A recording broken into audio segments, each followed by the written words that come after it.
Foldable phones have basically been Samsung's playground for years now. Sure, Chinese brands have been pushing harder and harder with thinner designs and crazy hardware, but Samsung has still been sitting pretty comfortably at the top. Not just because of the tech, but because of something even more important: global reach. But that comfort zone might be about to disappear. Because later this year, something massive could finally happen. Apple is expected to launch its very first foldable iPhone, and suddenly, the foldable market doesn't look like Samsung's solo stage anymore. It looks like a full-blown showdown. Now here's where things get really interesting. A new report suggests that Samsung may price the upcoming Galaxy Z Fold 8 at around $2,000, and that's huge. Not because it's cheap, obviously it isn't, but because despite rising component costs, Samsung might actually choose not to increase the price compared to the previous generation. And the reason seems pretty clear: Apple. Apparently, Apple's confidence in its foldable project has grown quite a bit. Initial production plans were sitting somewhere around 8 million units, which already sounds big for a first-gen foldable. But now, reports suggest Apple could push that number up to as many as 15 million units. That's almost double. And when Apple starts scaling production like that, they're serious about entering the market in a meaningful way. What's even more surprising is the expected pricing. Earlier rumors pointed towards a very Apple-like premium price of around $2,400, but more recent estimates suggest the foldable iPhone could land much closer to $2,000 instead.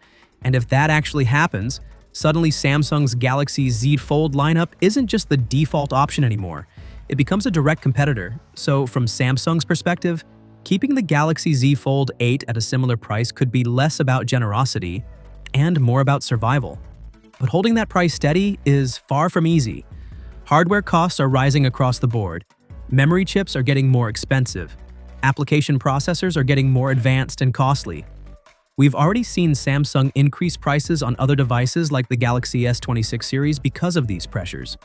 So naturally, many people expected the Z Fold 8 to follow the same trend, especially since it's rumored to bring new technology aimed at improving the crease situation and overall foldable experience. And new tech almost always means higher prices. To balance things out, Samsung is reportedly making some strategic moves behind the scenes. Instead of relying as heavily on its traditional South Korean supply chain partners, the company could start sourcing more components from Chinese suppliers for the next generation foldable. The goal here isn't necessarily to make the phone cheaper for consumers, but to stop the price from climbing even higher.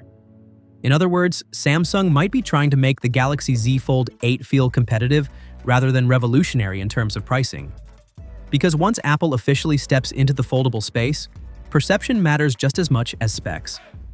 If both companies are sitting around the same price point, the decision for buyers becomes way more about ecosystem, software experience, brand trust, and long-term value instead of just raw hardware. And that could completely reshape how foldables are sold and marketed going forward.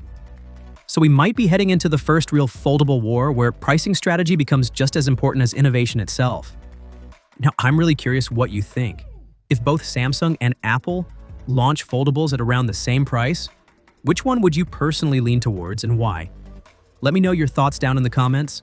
Thanks for watching, and I'll catch you in the next one.